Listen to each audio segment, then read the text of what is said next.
미수는 전날 밤 천수에게서 들은 오늘은 우리한테 특별한 날이라는 말이 자꾸만 마음에 맴돌았다. 설렘을 숨기지 못한 미수는 평소보다 서둘러 준비에 나섰다. 화사한 셔츠에 니트를 덧입고 립스틱 색깔까지 조금 더 짙게 바꿨다. 오랜만에 거울 앞을 떠나지 못하며 천수와의 만남을 기대하던 찰나 천수의 전화가 걸려왔다. 하지만 통화 내용은 기대와 정반대였다. 미안해.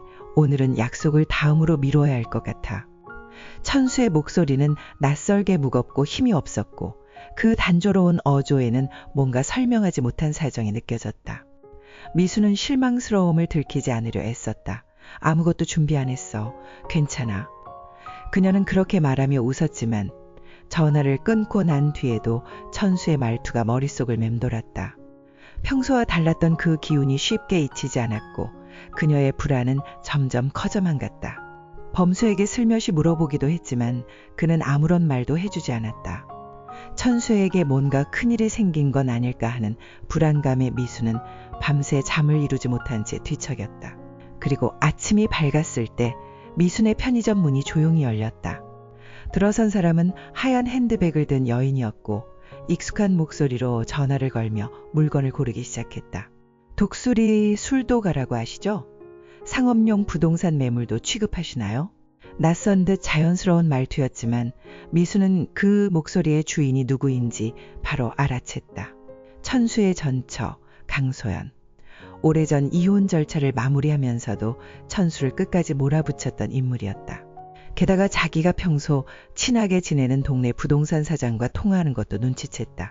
미수는 손에 들고 있던 물건을 멈춘 채 귀를 기울였다. 강소연은 아무렇지도 않게 부동산 시세를 물었고 독수리 술도가의 위치까지 정확히 짚으며 곧 찾아가겠다고 말했다.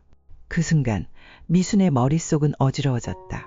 이 여자가 대체 왜 지금 돌아온 걸까?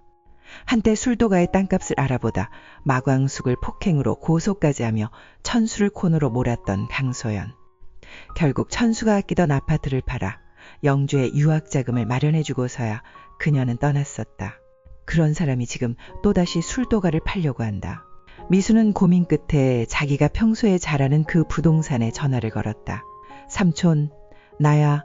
방금 술도가 시세 알아봤던 여자 있지? 혹시 무슨 얘기했는지 자세히 좀 알려줄 수 있어? 그리고 이내 천수에게도 전화를 걸었다. 천수야, 혹시 지금 통화 괜찮아? 천수는 힘없는 목소리로 대답했다. 응. 미순아, 미안해. 정신이 없었어. 미수는 조심스럽게 말을 꺼냈다. 사실은 방금 영주 엄마 봤어. 편의점에 왔었거든. 왜 말 안 했어? 잠시 침묵이 흘렀고 천수는 마침내 무거운 숨을 토해냈다. 미안해. 걱정할까봐 말 못했어. 나 혼자 해결해보려 했는데. 미수는 주저없이 말했다. 그 여자가 부동산하고 통화하더라. 술도가 시세를 알아보겠다고 했어. 순간 천수는 말을 잇지 못한 채 멍해졌다. 뭐라고? 그게 진짜야? 미수는 고개를 끄덕였다. 직접 들었어. 사거리 꽃가요 부동산이었어. 천수는 급히 숨을 몰아쉬며 말했다. 내일 아침에 같이 부동산 가자. 정확히 확인해 봐야겠어. 다음 날 미순과 천수는 약속된 시간에 부동산 사무실에 도착했다. 삼촌, 저 왔어요. 사장님은 반갑게 맞아주었고 미수는 강소연과의 통화 내용을 다시 한번 확인해 달라고 부탁했다. 사장은 서랍에서 메모지를 꺼내며 설명했다. 30대 중반쯤 되는 여자가 왔었어. 대리인이라면서 술도가를 시세보다 싸게라도 팔고 싶다고 하더군. 급하게 처리하고 싶다고 했어. 명함도 남기고 갔지. 천수가 명함을 받아들고 그 이름을 확인한 순간 표정이 굳어졌다. 강소연. 실장?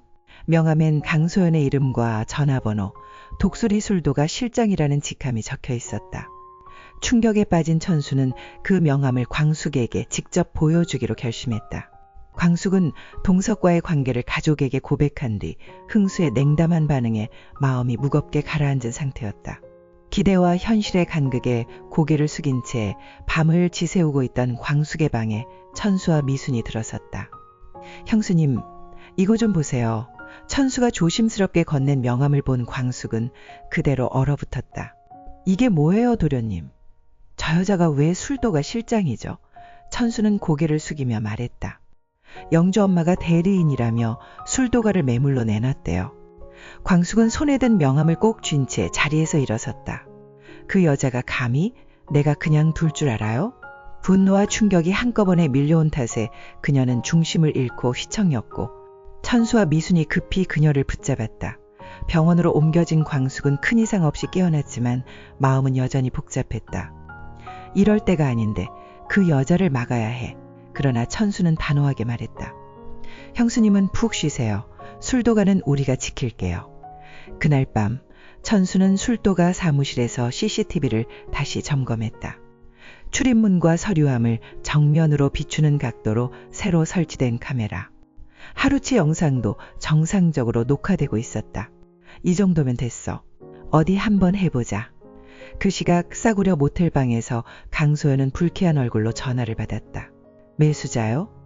내일 저녁이면 괜찮아요. 거래 시간은 곧 다가오고 있었다. 강소연은 이미 모든 것이 자기 계획대로 진행되고 있다고 믿고 있었다. 하지만 그녀는 알지 못했다.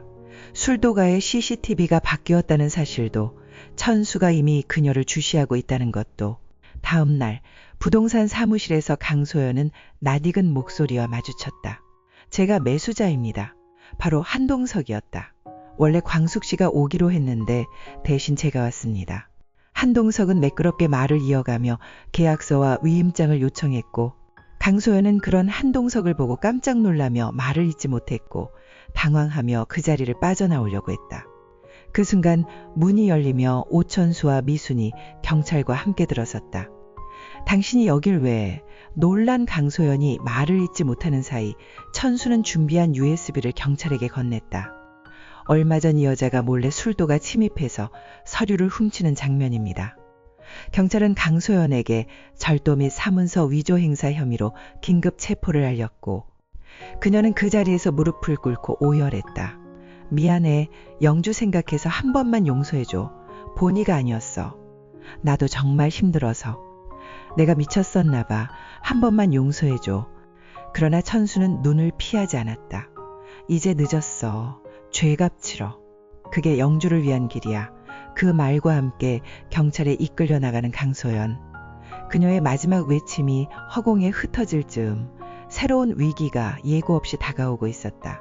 과연 이 모든 사건이 끝이었을까? 아니면 또 다른 시작일 뿐일까? 과연 술도가엔 평화가 찾아올까? 아니면 또다시 태풍의 눈이 몰아칠까? 다음 이야기가 더 궁금해지는 순간이다.